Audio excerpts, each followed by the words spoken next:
Genesis describes a world where violence became normal, mockery replaced warning, and power mattered more than covenants or God. And that should feel uncomfortably familiar with the modern day.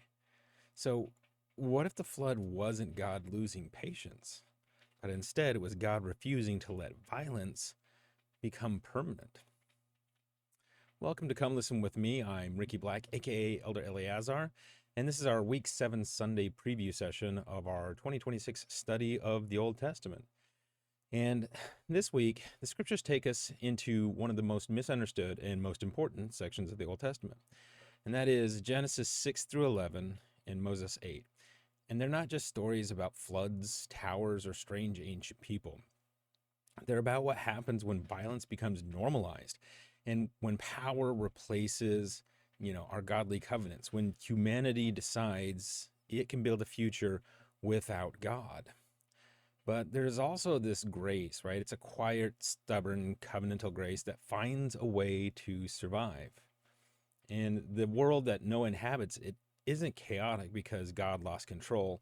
It's violent because humanity chose a different order. And scripture uses some pretty strong language, right?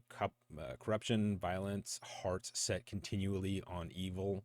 This isn't just personal sin. It's when the whole cultural collapse begins to happen, right? We begin to breed evil into, generation after generation after generation, which is important because last week we just understood the importance of passing on covenants and God's teachings generationally. Well, the same thing happens when you start teaching evil and passing it on generationally, right? You get a society organized around domination instead of stewardship. And into that world, God doesn't send an army, he just sends a warning and a single builder. Now, Noah doesn't preach for a weekend. According to Moses 8, he warns for generations, and still almost no one came to listen to him. So, when we read about the ark, it's easy to focus on logistics, the animals, the measurements, the rain.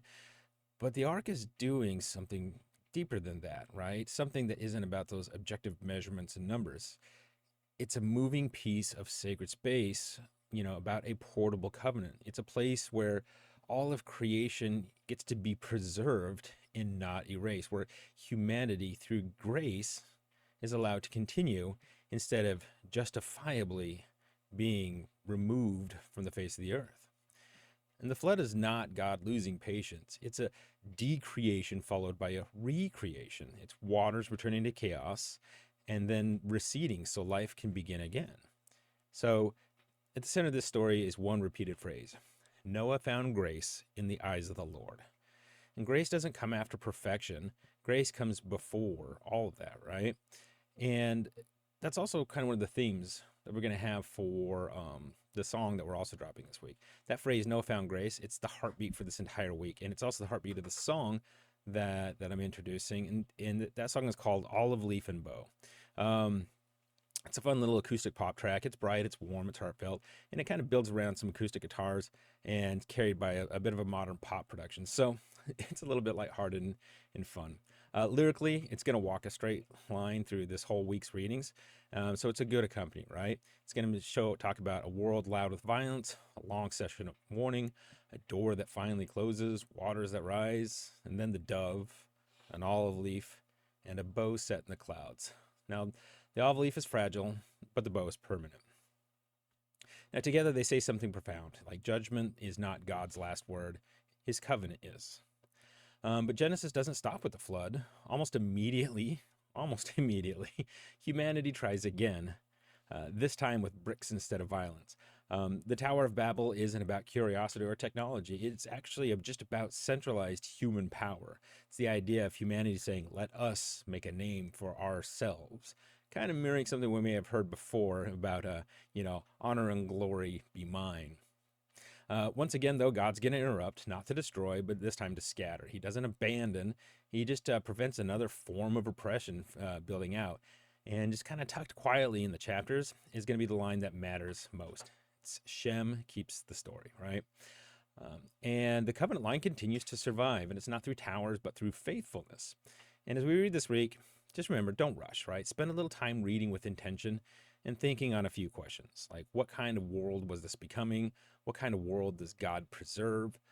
What does it mean to walk with God when almost no one else does? And as you listen to Olive Leaf and Bo, listen for the prayer that keeps returning. Teach me to walk that way again. That's not Noah's story. It's ours. It's all of us, right? So it's going to be a fun week. I'm looking forward to sort of the comments and the back and forth conversation that we can have. This is a really fun section of the Old Testament. And as always, I am grateful you're here. I'm grateful you're willing to read slowly, think deeply, and listen closely. So take a little time this week, open the scriptures, listen to the song, and just come listen with me.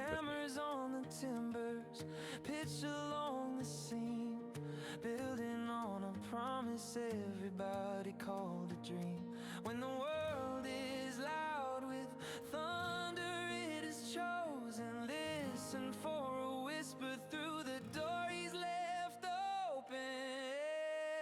Noah found grace in the eyes of the Lord, harbor in the heartbreak, anchor in the storm. 2 by 2 and 7 by the word he spoke. Fountains broke open and the heavens broke. When the waters rise and the lights go dim, grace lifts the faithful and carries them. Noah found grace in the eyes of the Lord. Teach me to walk that way again. Doors sealed at evening, animals at rest. 40 days.